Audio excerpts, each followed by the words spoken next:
So my view on our economy is in Florida is, we don't want to have holdings by hostile nations. And so if you look at the Chinese Communist Party, they've been very active throughout the Western Hemisphere in gobbling up land and investing in different things. And, when they have interests that are opposed to ours, and you see how they've wielded their authority, and especially with President Xi, who's taken a much more Marxist-Leninist turn since he's been ruling China, that is not in the best interest of Florida to have the Chinese Communist Party owning farmland, owning land close to military bases. But, my view is, and I think there's a broad agreement in those two, but my view is, okay, yeah, no farmland, but why would you want them buying residential developments or things like that? I don't want them owning subdivisions and things like that. I think that the issue is just going to be, I think people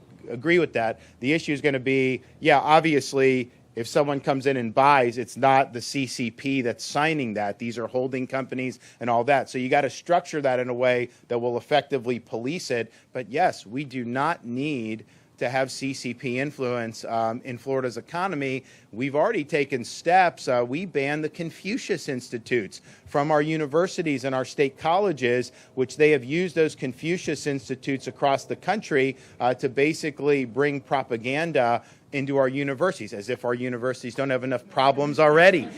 So you do that. And so I think that that's something that's been very good. We've also done things to limit their ability to fund research in our universities. I think we're going to go even further than that. The legislature only went so far a couple years ago. I think there's an appetite to do even more because their influence in our society has been very insidious. If you look, very powerful in entertainment. They're very powerful in finance. I mean, you will have some of these Disney, they will change things to be able to placate the CCP. Wall Street will bend to placate the CCP.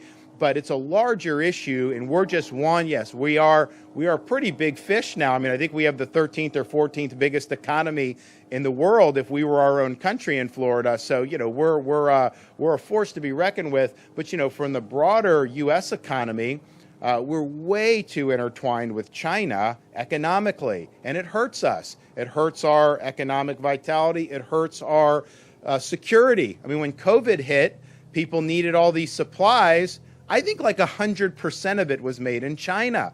Why would you want a hostile nation to rely on a hostile nation for things that are integral for our quality of life and security? Of course, you wouldn't want to do that. But this has been going on for many, many decades. So disentangling from China, I think is something that's very, very significant going forward.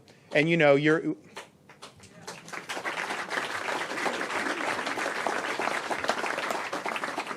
And you're not going to see people acknowledge that, they do this thing in Davos. They're doing it next week. All these elites come in, the World Economic Forum, and basically, their vision is they run everything and everybody else is just like a serf, like a peasant. They say they're going after energy, ESG, all these other things. And you see the Biden administration wants to nix gas stoves. Are you kidding me? I want gas stoves. I mean, imagine the people had the hurricane come through, didn't have power right away, but were able to turn on some. So you cannot go down this road, but that's exactly what they want to do. And it's really weakening Western society, Western values. But underlying a lot of that is the CCP. Those people are there, they're elites, but Xi is really kind of the puppet behind the curtain on a lot of this stuff. So very, very problematic, I think, in the direction they want to go. And what I've said in Florida